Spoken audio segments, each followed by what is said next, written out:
Hello dear student. तो हमारा lecture number 5 तक मैक्सिमम कंसंट्रेशन टर्म हो गए थे, लेकिन मैंने एक सोचा कि पर्टिकुलर वीडियो किस पर सिर्फ और सिर्फ बनाया जाए, आपका नॉर्मेलिटी पे बनाया जाए। ठीक है, तो ये आपका क्या है, एक बहुत ही इंपॉर्टेंट कंसंट्रेशन टर्म है।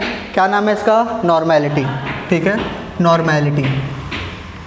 नॉर्मेलिटी तो नॉर्मेलिटी ऑफ अ सोल्यूशन, यानी नॉर्मेलिटी ऑफ अ सोल्यूशन क्या होता है? ठीक है, ये क्या है आपका? Quantitative representation of solution. अगर आप ध्यान से पढ़ रहे होगे तो स्टार्टिंग से, तो quantitative representation of a solution या फिर नॉर्मेलिटी ऑफ अ सोल्यूशन क्या रिप्रेजेंट करता है आपका? इसको रिप्रेजेंट करते हैं कैपिटल एन से। ठीक है, किससे रिप्रेजेंट करते हैं? कैपिटल एन से। ये क्या रिप्रेजेंट करता है आपका?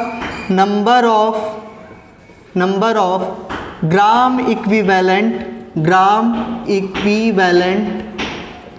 Equivalent of a solute present in per litre of the solution, यानी आपका क्या हो जाएगा? Volume of solution in litre. ठीक है, number of gram equivalent of a solute present in per litre of solution. ठीक है, स्टेटमेंट आप लिख सकते हो।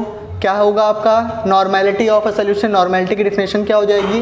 It represent number of gram equivalent of a solute present in per litre of a solution. ठीक है, तो यहाँ पर आपका क्या होगा? अब यहाँ पे जरा गौर करो, तो यहाँ पर एक नया टर्म आ रहा है, ग्राम इक्विवेलेंट ऑफ अ सोल्यूट। ठीक है, तो यहाँ पर हम क्या करते हैं? ग्राम इक्विवेलेंट देखते हैं। ग्राम इक्विवेलेंट क्या रिप्रेजेंट करता है? ठीक है, ग्राम इक्विवेलेंट को समझते हैं। तो ग्राम इक्विवेलेंट पहले आप समझ लो क्या होगा।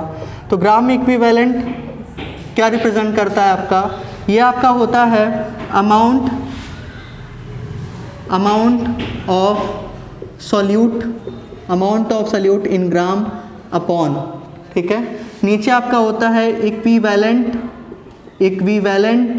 मास ऑफ सोल्यूट। ठीक है, यानी आपका क्या हो जाएगा? इसको मैं रिप्रेजेंट कर रहा हूँ स्मॉल w से, तो क्या हो जाएगा आपका? w बाई इक्विवेलेंट मास को e से रिप्रेजेंट करते हैं। तो ग्राम इक्विवेलेंट क्या हो जाएगा आपका? w by E. ठीक है, चलो ग्राम इक्विवेलेंट अगर आपका w बाई ई आया, फिर आपका टर्म आता है इक्विवेलेंट मास। ये सब आपके फर्स्ट ईयर के टॉपिक्स हैं। मैं होप करता हूँ कि आप जानते हो गए ये। ठीक है, तो यहाँ पर आपका क्या हो जाएगा? अब इक्विवेलेंट मास तो भी मैं डिस्क्राइब कर रहा हूँ यहाँ पर। इक्विवेलेंट मास आप कैसे निकालोगे? तो इक्विवेलेंट मास किसका है? ये सोल्यूट का इक्विवेलेंट मास है। तो इक्विवेलेंट मास मैं किसी भी सब्सटेंस का आपको बता देता हूँ, और आपका सोल्यूट भी एक सब्सटेंस है। तो equivalent mass of any substance कैसे निकाला जाता है? ठीक है, इस पर गौर कीजिएगा। तो ये आपका होता है मोलर मास ऑफ सब्सटेंस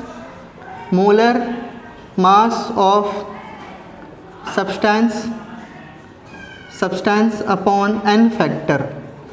ठीक है, अपॉन एन फैक्टर। अब ये एन फैक्टर आ गया।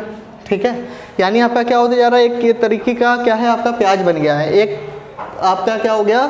मीन्स आपके एक लेयर के अंदर दूसरी लेयर है। ठीक है, तो यहाँ पर आपका क्या हो गया? नॉर्मेलिटी क्या होता है? Number of gram equivalent of a solute present in per litre of solution. Gram equivalent क्या होता है आपका? Amount of solute upon equivalent mass of solute. ठीक है, अब यहाँ पर आपका क्या हो जाएगा? इक्विवेलेंट मास क्या होता है? इक्विवेलेंट मास होता है molar mass of particular substance upon N factor. तो यहाँ पर सोल्यूट के लिए क्या हो जाएगा? Equivalent mass of solute equals to molar mass of solute upon N factor. ठीक है, अब बात आती है कि ये एन फैक्टर कैसे आपका निकलेगा। ठीक है, तो यहाँ पर आप क्या होगा? जब भी आप क्या करोगे? सोल्यूशन बनाओगे, तो जो सब्सटेंस उसमें ऐड करोगे सोल्यूट के फॉर्म में, ठीक है, वो क्या होगा? उसके अगर आप नेचर की बात करो तो उसका नेचर क्या क्या हो सकता है? ठीक है, आइदर वो क्या होगा आपका? एसिडिक होगा। ठीक है, मान लो आपने कोई एसिड लिया, या क्या होगा? वो बेसिक होगा, आपने कोई बेस लिया। ठीक है, या फिर आपका क्या हो सकता है? सॉल्ट हो सकता है, यानी किसी एसिड का एक्वा सोल्यूशन हो सकता है, किसी बेस का एक्वा सोल्यूशन हो सकता है, या फिर किसी सॉल्ट का एक्वा सोल्यूशन हो सकता है। ठीक है, तो यहाँ पर आपका सोल्यूट का नेचर क्या क्या हो सकता है? वो एसिड भी हो सकता है, वो बेस भी हो सकता है, और वो सॉल्ट भी हो सकता है। तो ये जो एन फैक्टर है, ठीक है, ये जो एन फैक्टर है, ये आपका डिपेंड करता है कि आपने सोल्यूट क्या ले रखा है। ठीक है, आपने सल्यूट क्या ले रखा है। अगर आप एसिड लेते हो तब वो एन फैक्टर कैसे आप पहचानोगे, क्या लिखोगे। अगर आप कोई बेस लेते हो तो उसके लिए एन फैक्टर क्या लिखोगे, और अगर आप कोई सॉल्ट लेते हो तो उसके लिए एन फैक्टर आप क्या लिखोगे। ठीक है, तो यहाँ पर आपका मैं आपको क्या बताने जा रहा हूँ, एन फैक्टर आप कैसे निकालोगे। तो मैंने क्या बताया, जो सॉल्यूट आप ऐड करोगे वो आपका क्या हो सकता है, कोई एसिड भी हो सकता है, कोई बेस भी हो सकता है, या फिर कोई सॉल्ट भी हो सकता है। ठीक है, तो एन फैक्टर आप कैसे निकालोगे यहाँ पर, तो एन फैक्टर आप कैसे निकालोगे, तो एन फैक्टर, ठीक है, एन फैक्टर मैंने क्या बताया, आपका सॉल्यूट जो है वो एसिड हो सकता है, बेस हो सकता है, या फिर क्या हो सकता है, सॉल्ट हो सकता है। ठीक है, तो यहाँ पर आप केस 1 बना लो, केस 1, ठीक है, एन फैक्टर फॉर एसिड। ठीक है, एन फैक्टर फॉर एसिड, तो किसी भी एसिड के लिए जो एन फैक्टर होता है, ठीक है, जो एन फैक्टर होता है, एन फैक्टर वो क्या होती है, उसकी बेसिसिटी। ठीक है, तो किसी एसिड की बेसिसिटी उसका क्या कहलाता है, एन फैक्टर कहलाता है। अब यहाँ पे थोड़ा सा मैं गौर करता हूँ आपका, देखो जिसको नहीं पता है मैं यहीं पर सब बताते जा रहा हूँ। आप तो आप क्या कर सकते हो, आराम से इस लेक्चर को देखो क्योंकि बहुत ही इंपॉर्टेंट टर्म है आपका, इसमें बहुत सारे आपके ऐसे टर्म हैं जो एक साथ बहुत आपके क्लियर हो जाएंगे। तो बेसिसिटी क्या होता है आपका, ठीक है, तो सपोज दैट ये किसके लिए आप यूज़ कर रहे हो, एसिड के लिए यूज़ कर रहे हो, तो यहाँ पर आपका क्या हो जाएगा, बेसिसिटी किसी एसिड के लिए आपने HCl लिया। ठीक है, तो HCl का एक मॉलिक्यूल, ठीक है, ये कितना आपका हाइड्रोजन एटम क्या करता है, आपका डोनेट करता है, वही उसकी क्या कहलाती है, बेसिसिटी कहलाती है। ठीक है, वही क्या कहलाती है, उसकी बेसिसिटी।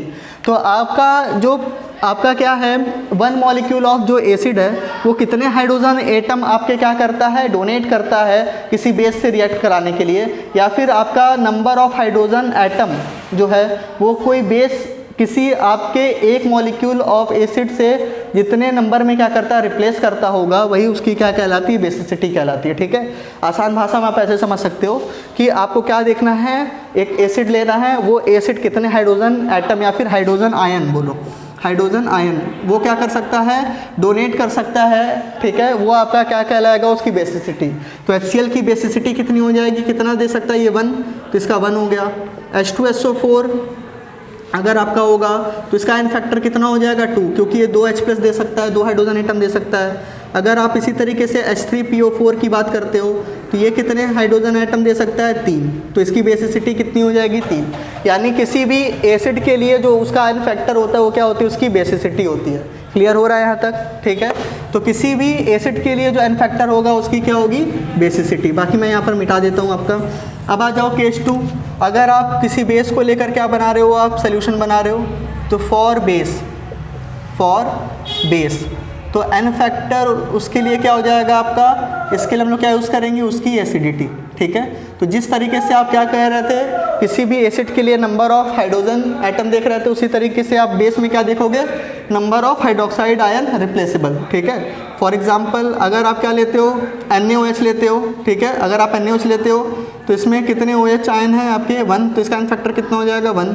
CaOH होल ट्वाइस अगर आप लेते हो, ठीक है, तो इसका क्या हो जाएगा आपका एन फैक्टर 2।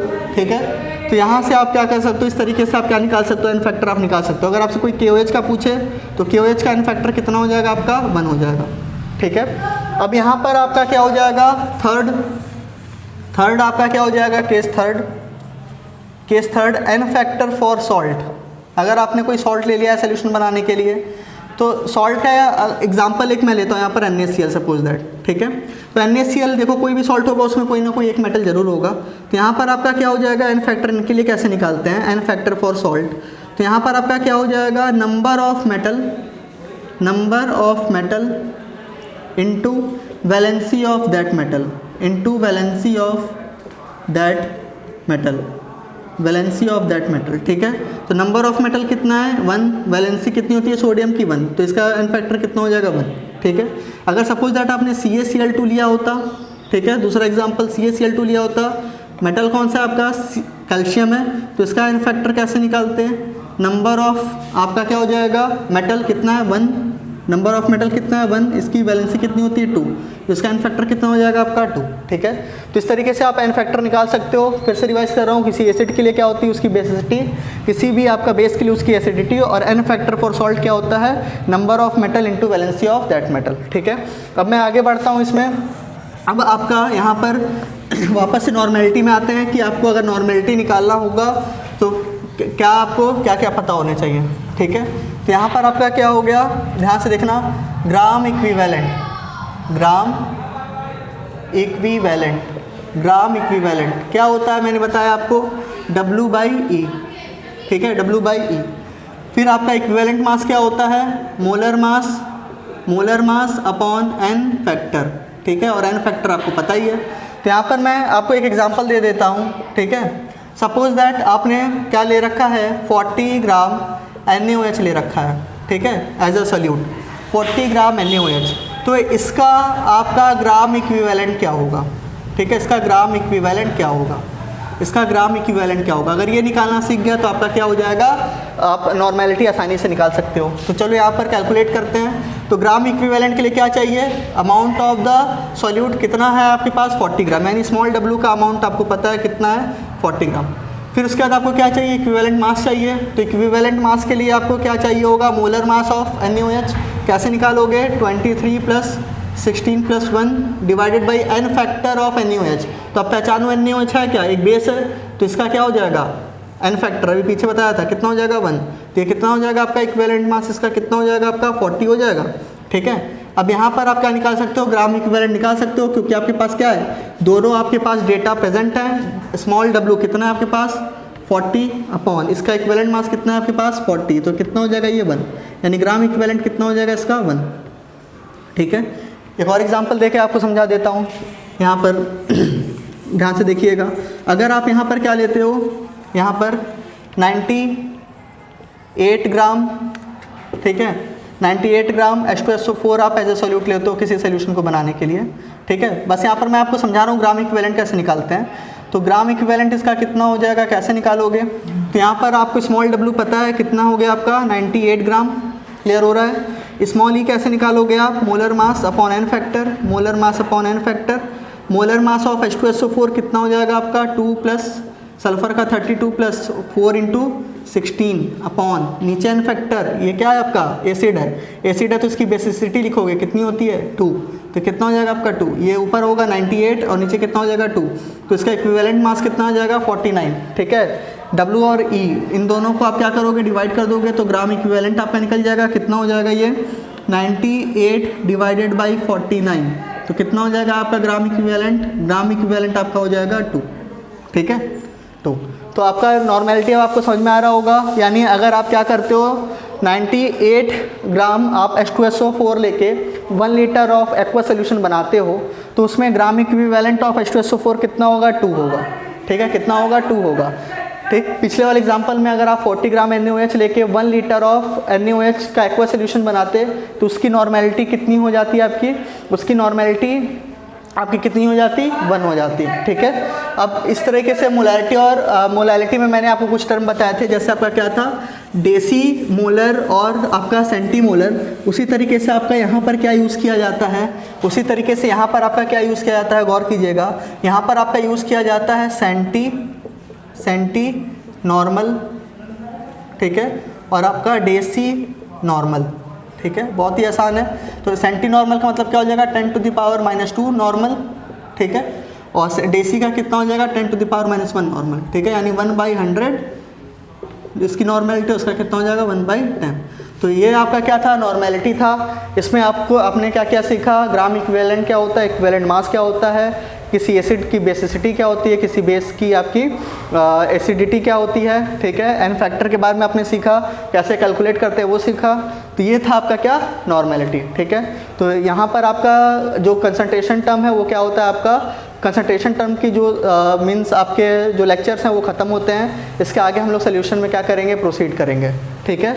तो यहाँ पे आपका क्या हो गया, ये ख़त्म होता है हमारा lecture number 6 with the normality. इसको एक बार 2 बार देखिए, नॉर्मेलिटी में बहुत सारे लोग कंफ्यूज रहते हैं, लेकिन अगर एक बार आप इसको सीख जाते हो तो बहुत ही आसान है, ठीक है। Thank you.